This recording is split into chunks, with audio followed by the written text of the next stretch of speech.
عید قربان اور ضرورت مند لوگ وہ 4 بچوں سے بکتے ہوئے ایک گاؤں میں پہنچی۔ وہاں پہنچ کر اس نے اپنا جوان سالہ بیٹا بھی کھو دیا تھا اور آج خود بھی آوارہ بھوکی کتوں کی خوراک بن گئی تھی۔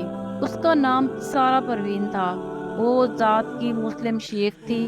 اس کا شوہر مقروض تھا اور بھٹے پر مزدوری کرتا تھا۔ شادی کے بعد وہ بھی اپنے شوہر کے ساتھ بھٹے پر مزدوری کرنے لگی۔ جب اس کے 3 بچے ہو گئے تو ایک دن اچانک اس کا شوہر ہارٹ اٹیک سے چل بسا۔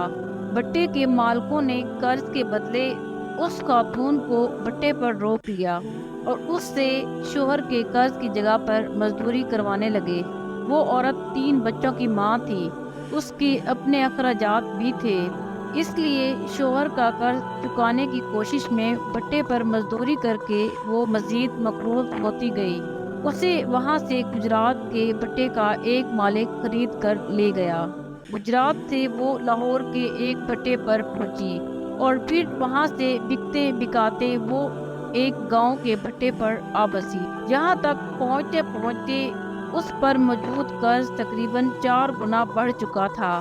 وہ کہ اس کا جوان سالہ بیٹا اور بیٹی بھی اس کی مدد کرتے تھے، مگر اب ان کے لیے عمر بھر یہ قرض ادا کر پانا ممکن نہ تھا۔ ڈھلتی عمر کے ساتھ اس کی ہڈیاں بھی جواب دینے لگی تھیں۔ اب بہت زیادہ محنت مشقت اس کے بس کی بات نہ تھی۔ بس یہ تھا کہ اس کی 2 بیٹیاں اور بیٹا مل کر اتنی مشقت کر دیتے تھے کہ بھٹے کی انتظامیہ مطمئن ہو جاتی تھی۔ یوں ان کی گزر بسر ہو رہی تھی کہ زندگی کا ایک اور امتحان آ پڑا۔ انہوں نے کچی مٹی کو گو کر کافی ساری کچی اینٹیں بنا رکھی تھیں۔ اچانک موسم خراب ہونے لگا اور بارش کے اثرات نظر آنے لگے۔ بھٹا کے منشی آ کر ان کو کہا کہ اگر آپ یہ اینٹیں بھٹے میں رکھ کر آگ دہکا دیں تو آپ کو مزدوری ملے گی، بصورت دیگر اگر بارش ہو جائے گی اور مٹی گھل جائے گی تو آپ کو کسی قسم کی کوئی مزدوری ادا نہیں کی جائے گی۔ کیونکہ ان چاروں نے عرصہ لگا کر وہ اینٹیں بنائی تھی، اس لیے وہ اپنی مزدوری کو یوں ضائع ہونے دینا نہیں چاہتے تھے۔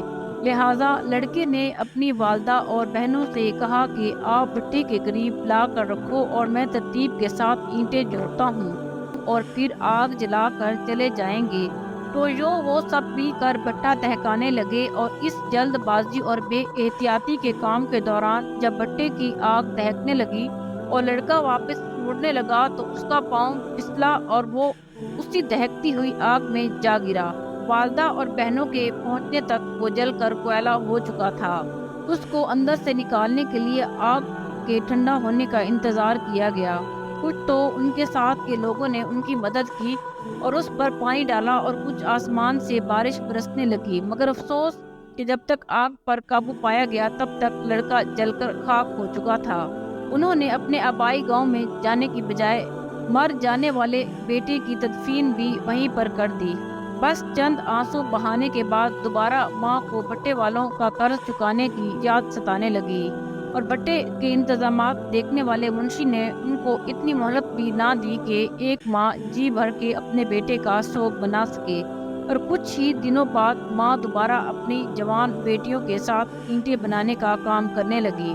2 سال پہلے عید قربان کا دن گزرا تھا۔ اس کی بیٹیاں بھٹے کے کرب و جوار کے گاؤں پھری تھیں، مگر سارا دن پھرنے کے بعد بھی وہ اتنا گوشت جمع نہیں کر پائی تھی کہ ایک وقت کی ہانڈی بن جائے۔ گھر جا کر انہوں نے والدہ سے ضد کرنا شروع کر دی تھی کہ ہم نے بھی گوشت کھانا ہے۔ دوسرے دن ان کی والدہ نے خود گوشت جمع کرنے کی خاطر نکلنے کا فیصلہ کیا، مگر کیونکہ یہ دیہاتی علاقہ تھا اور یہاں پر پہلے دن قربانی کے تمام فرائض ادا کر لیے جاتے تھے، اس لیے وہ جب نکلی تو اسے کہیں بھی قربانی ہوتی ہوئی نظر نہ آئی۔ مایوس ہو کر واپس لوٹ رہی تھی کہ راستے میں اس نے کتوں کے جھنڈ کو دیکھا جو کسی قربان کیے ہوئے جانور کی اوجڑی کو چیر پھاڑ کر کھا رہے تھے۔ اس نے اپنے بچوں کا پیٹ بھرنے کی خاطر کتوں سے وہی چھیننے کا فیصلہ کیا تاکہ اسے صاف کر کے دھو کر چھوٹے چھوٹے ٹکڑوں میں کاٹ کر اپنے بچوں کو کھلا سکے۔